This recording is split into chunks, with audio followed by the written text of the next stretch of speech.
posé la même question il y a quelques jours à peine. Et je suis allé utiliser mon ami Google, qui sait beaucoup de choses d'ailleurs. Et puis on avait fait un reportage pas plus tard que l'année dernière, la pêche à la fascine. Bref, vous installez des filets à marée basse qui amènent les poissons vers une espèce de cage. Alors une fois que la marée monte, les poissons se retrouvent coincés dans les filets, se dirigent donc dans une espèce d'entonnoir formé en filet vers cette fameuse cage. Et une fois que la marée redevient basse, bien là, vous allez récolter le fruit de votre pêche. Alors je résume ça en gros, c'est marginal. Un spécialiste vous dirait quand même que je ne suis pas un expert et c'est clairement le cas, mais quand même pour vous donner une idée de ce que c'est la pêche à la fascine. Là, je vois Bruno savoir qui.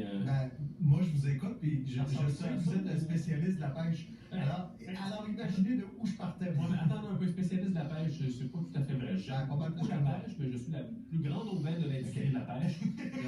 J'achète beaucoup trop de matériel pour que les poissons, je suis capable de prendre. Alors voilà. Regardez, je vais aller dans la confession. Ça fait quelques jours qu'on voit passer ce sujet-là à l'interne, nous, là, qu'on sait que Marc-Antoine va faire ça.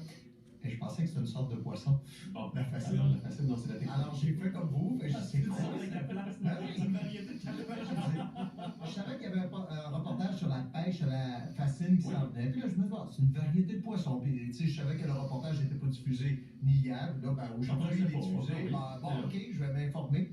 Ah, OK, c'est la méthode de pêche. Êtes-vous en train de me dire qu'un animateur s'informe avant de présenter un reportage? C'est un peu Ah, ben ça, OK, le champ des nues. Mais sérieusement, c'est quoi ça, la pêche à la fascine? Alors, j'ai fait la même chose. OK. Bruno, on est dans le même bateau. Guillaume Dumas, qui est un pêcheur, ne le savait pas, alors je me sens moins mal de le savoir. Je vous dirais que je me définis comme un pêcheur, mais suis-je un pêcheur, c'est une autre question. Ça, c'est important de souligner. Bon, un petit tour en circulation maintenant, Alexandre Desrosiers.